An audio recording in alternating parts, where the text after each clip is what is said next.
સુરતમાં વ્યાજખોરીના આરોપો હેઠળ ચર્ચામાં આવેલા ચિરાગ ગોટી સામે વધુ એક ગંભીર આક્ષેપ સામે આવ્યો છે। ડભોલી વિસ્તારમાં રહેતા બિલ્ડર રજની વાવડિયાએ ચિરાગ ગોટી પર 3 લાખ રૂપિયા ઉછીનાને માત્ર 1 મહિનામાં 18 લાખ બનાવી દેવાનો અને રૂપિયાના બદલામાં 4 ફ્લેટ માંગવાનો આરોપ લગાવ્યો છે। પીડિત બિલ્ડરે ધમકી અને ગુંડાગર્દીના પર ગંભીર આક્ષેપ કર્યા છે।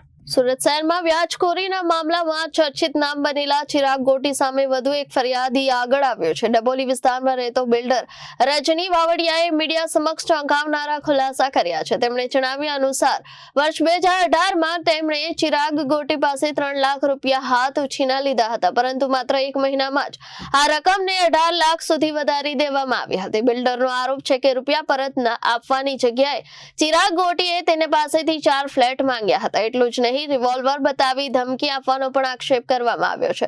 પીડિતે જણાવ્યું છે કે ચિરાગ ગોટીએ તેના પિતાની હાજરીમાં પણ ધમકી આપી હતી અને વેડરોડ વિસ્તારમાં તેનો ભારે આતંક હતો। રાત્રિના સમયે 30 થી 40 જેટલા લોકો સાથે તેમના ઘરે આવી પઠાણી ઉઘરાણી કરવામાં આવતી હતી। હાલ ચિરાગ ગોટી વિરુદ્ધ કાર્યવાહી થતા હવે પીડિતે હિંમત કરી ફરિયાદ નોંધાવવાની તૈયારી દર્શાવી છે। જે લોકો અમારી સમક્ષ આવી રહ્યા છે તદુપરાંત અમારી પણ લોકોને અપીલ છે કે ચિરાગ ગોટી જેવા લુખાઓથી કંઈ ડરવાની જરૂર નથી। તમે અમારી સમક્ષ આવો, અમે તમને સહકાર આપશું અને તમારી જે કોઈ ફરિયાદ હશે એ લઈ લેશું, તપાસ કરશું અને એ લોકો વિરુદ્ધમાં કાયદેસરની કાર્યવાહી કરશું અને જરૂર પડે તો ગુજસી ટોકની કાર્યવાહી પણ કરશું।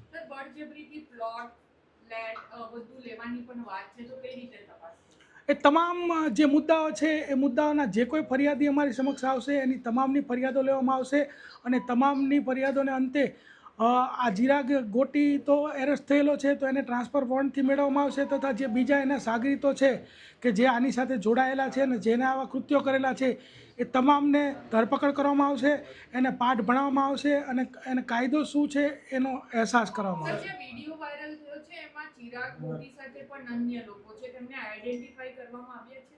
વિડીયોમાં જે લોકો છે અને આજે અત્યારે ફરિયાદ દાખલ કરી છે એમાં જે પણ લોકો છે બધાના નામ ફરિયાદમાં લેવામાં આવેલા છે।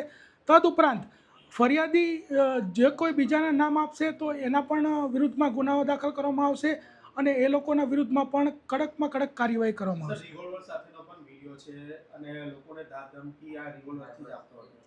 જે રિવોલ્વર સાથેનો વિડીયો છે એની પણ ખરાઈ કરવામાં આવી રહી છે કે રિયલ છે કે પછી એરગન છે, તો એની જે જાણકારી મેળવ્યા પછી એના ઉપર પણ કાર્યવાહી કરવામાં આવશે। Reporter Arvind Rathod, Janadesh news, Surat.